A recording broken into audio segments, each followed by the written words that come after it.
વાત કરીએ ગીર સોમનાથની તો સોમનાથમાં શ્રાવણ રૂપી 30 દિવસીય ઉત્સવનો પ્રારંભ કે જ્યાં 5 ઓગસ્ટથી 3 સપ્ટેમ્બર સુધી શ્રાવણનો તહેવાર છે।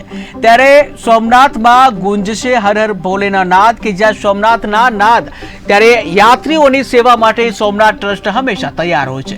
જ્યાં ટ્રસ્ટની ઉત્તમ વ્યવસ્થાઓ ભક્તોને આપશે સંતોષ, ત્યારે સોમનાથમાં ભજન, ભોજન અને ભક્તિનો મહોત્સવ જોવા મળશે।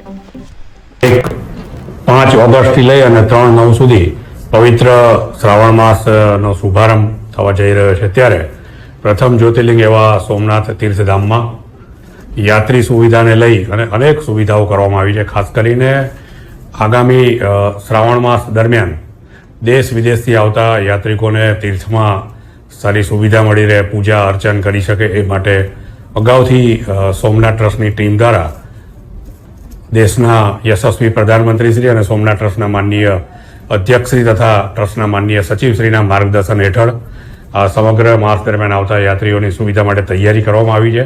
ખાસ કરીને જ્યારે શ્રાવણ માસ દરમિયાન આટલી મોટી સંખ્યામાં લોકો પધારતા હોય ત્યારે લોકોને શાંતિપૂર્ણ દર્શન થાય એની ખાસ વ્યવસ્થા ટ્રસ્ટે ગોઠવી છે। વધારાના પૂજાવિધિ કાઉન્ટરો, વધારાની પૂજાવિધિ માટેની વ્યવસ્થા માટે પણ ટ્રસ્ટનું જે મંદિર પરિસરમાં સંકીર્તન હોલ છે એમાં પણ અલગથી વિશેષ વ્યવસ્થા ગોઠવવામાં આવી છે, જેથી લોકો વધુમાં વધુ લોકો પૂજાનો લાભ લઈ શકે। તેવી જ રીતના સામાન્ય માણસ પણ આ પૂજાવિધિમાં જોડાય માટે શ્રાવણ માસ દરમિયાન ટ્રસ્ટ દ્વારા મહામૃત્યુંજય યજ્ઞ, જે માત્ર 25 રૂપિયાના મૂલ્યથી લોકો આ પૂજાવિધિ અને યજ્ઞમાં જોડાઈ શકશે।